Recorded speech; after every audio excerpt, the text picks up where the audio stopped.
أعوذ بالله من الشيطان الرجيم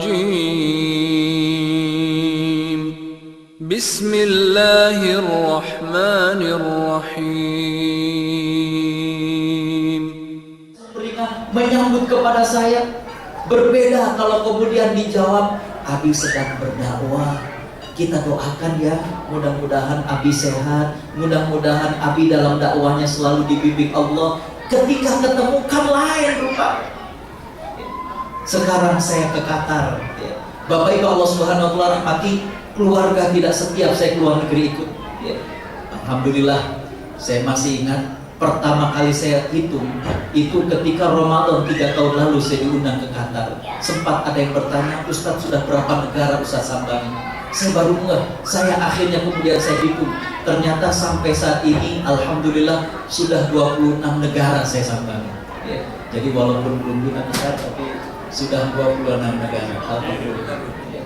Bapak Ibu Allah Subhanahu wa taala rahmati, tidak setiap saya berdakwah luar negeri keluarga saya bawa. Coba bagaimana kalau istri saya tidak menjawab dengan jawaban yang baik?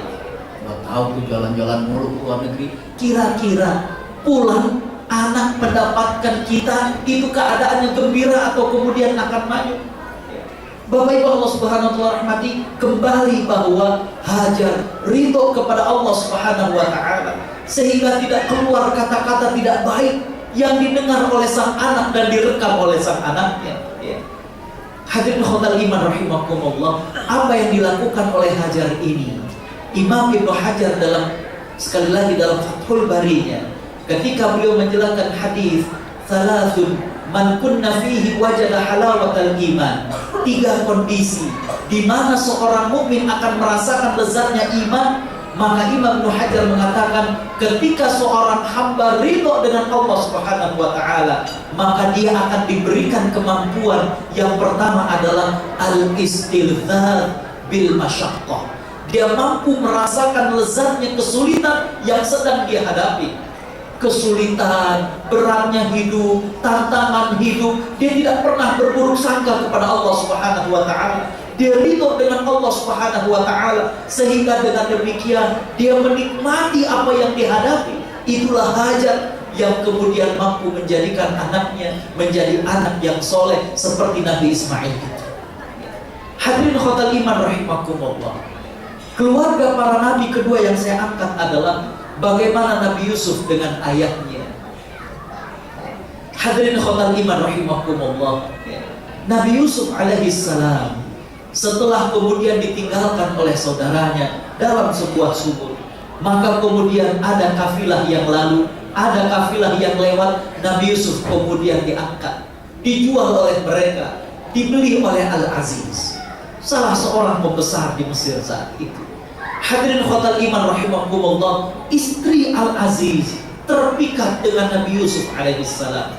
Allah Subhanahu wa taala menjelaskan dalam surat Yusuf begitu dahsyatnya apa yang dilakukan oleh istri Al-Aziz, sampai-sampai Imam Ibnu Qayyim Al-Jauziyah dalam kitabnya Zadut Tafsir, beliau mengatakan ada beberapa kondisi yang ada pada diri Nabi Yusuf yang itu kalau terjadi kepada kita manusia biasa, mungkin kita akan terlarut dalam godaan seperti itu.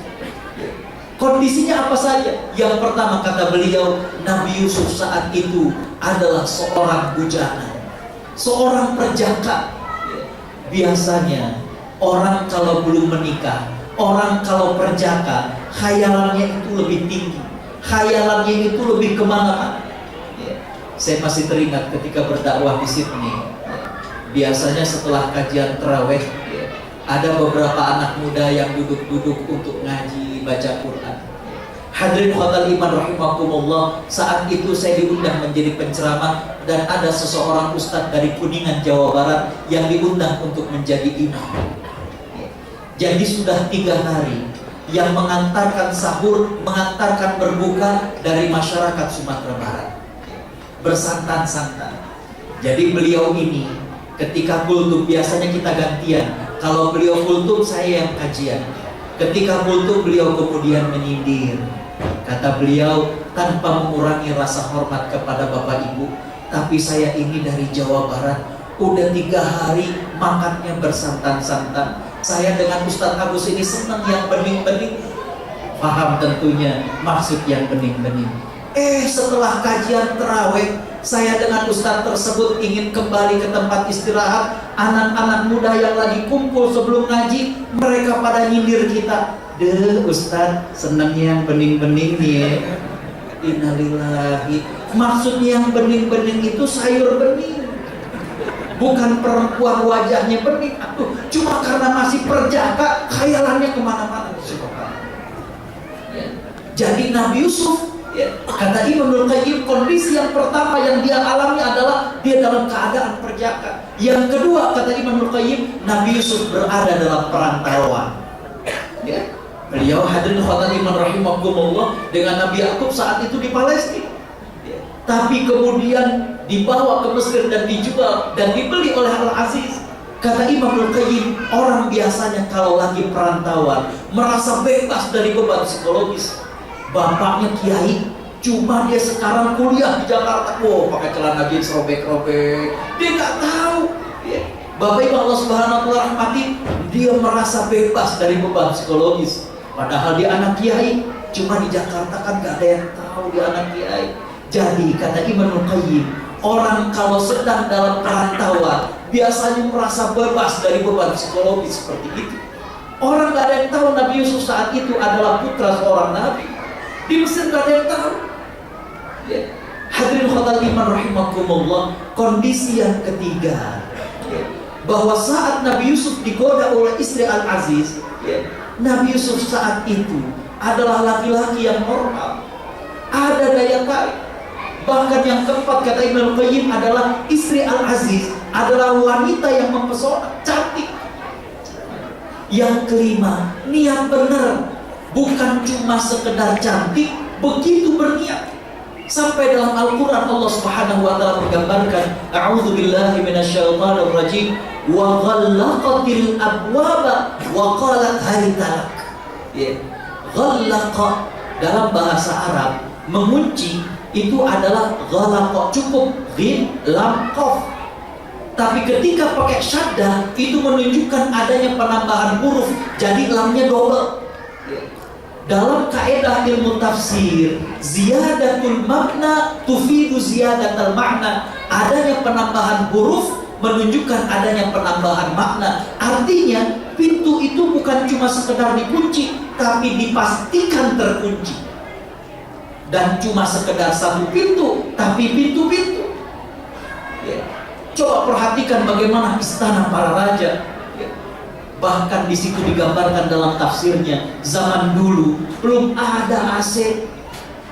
Jadi istri Al-Aziz bukan cuma sekedar mengunci pintu-pintu, tapi juga menyuruh keluar para dayang-dayang. Karena zaman dulu masih pakai alat tradisional. Jadi begitu niatnya istri Al-Aziz.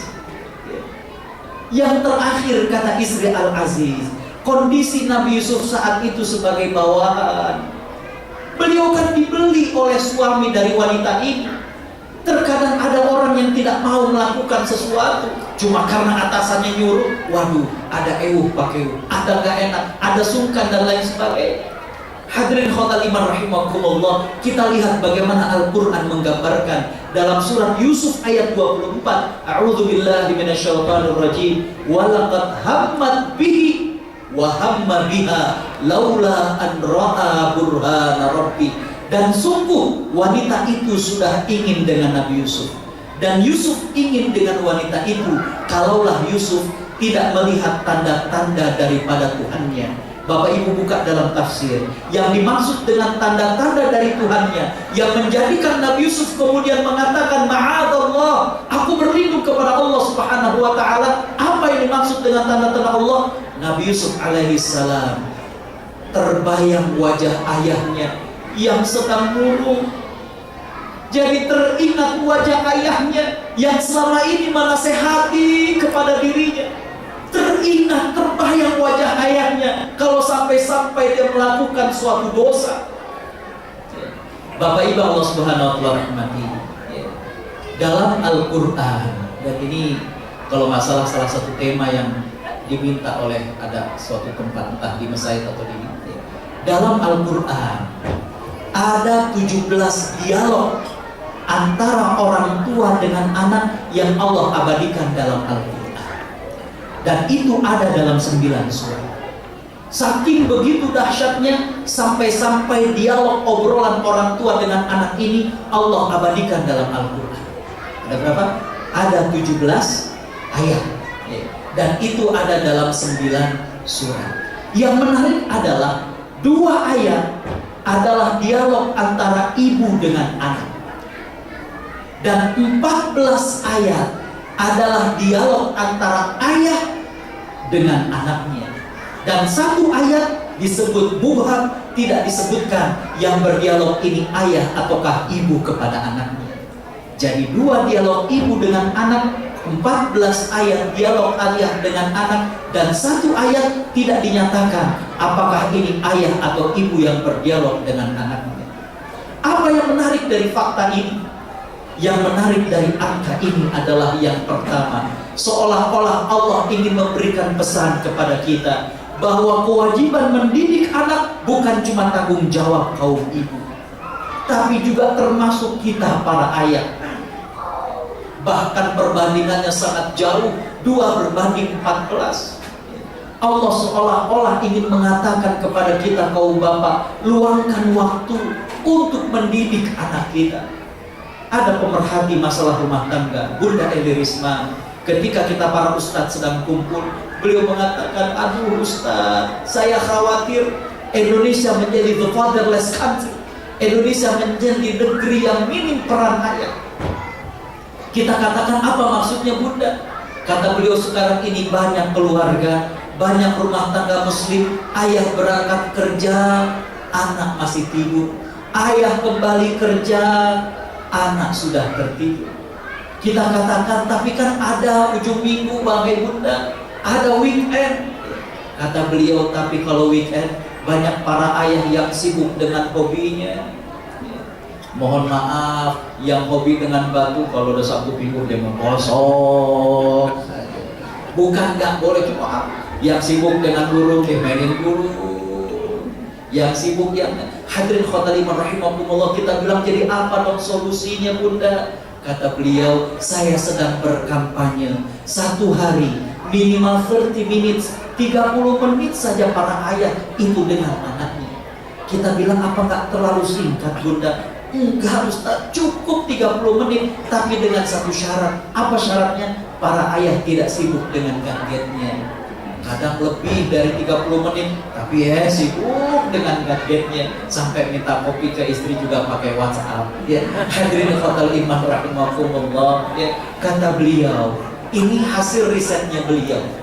Bukan bisa-bisaan saya. Kata beliau, ketika seorang ayah punya banyak waktu untuk anaknya, maka kata beliau, yang pertama, anak akan tumbuh dan berkembang menjadi pribadi yang pria. Yang kedua, anak akan memiliki prestasi yang tinggi. Yang ketiga, anak akan memiliki rasa kepercayaan tinggi yang besar. Apalagi kalau dibawa ke masjid, anak jadi tahu mana teman-teman baik dari ayahnya. Bapak Ibu Allah Subhanahu wa taala rahmati, tapi waliyadzubillah, kata beliau, hasil dari penelitian beliau melalui yayasan bundanya, hadirin khotimah rahimakumullah, ketika seorang ayah minim waktunya untuk anak, kalau anak itu perempuan, waliyadzubillah, anak itu akan tumbuh 7-8 kali lebih berpotensi untuk hamil di luar nikah. Kalau anak itu perempuan nantinya tumbuh dewasa, yang kedua, dia akan lebih menyukai laki-laki yang jauh usianya dibandingkan usia dia. Yang ketiga, anak perempuan tersebut akan menjadi pribadi, mohon maaf, yang suka mencari perhatian laki-laki. Yang keempat, anak perempuan tersebut akan mudah bercerai dari suaminya. Bapak Ibu Allah Subhanahu wa taala rahmati, kalau anak itu adalah anak laki-laki, maka dari hasil riset beliau, ketika seorang ayah minim waktunya untuk anak laki-lakinya, waliyadzubillah, yang pertama, anak itu 3-4 kali berpotensi untuk terlibat dengan narkoba atau kriminal yang lainnya. Anak itu biasanya, anak laki-laki tersebut mempunyai kecenderungan join a gang. Dia akan nge-gang, geng motor, geng apa. Yang ketiga, anak laki-laki tersebut akan tumbuh biasanya tidak mudah bertahan di satu pekerjaan. Hadirin khotal iman rahimakumullah, tidak panjang karena waktu yang diberikan kepada saya.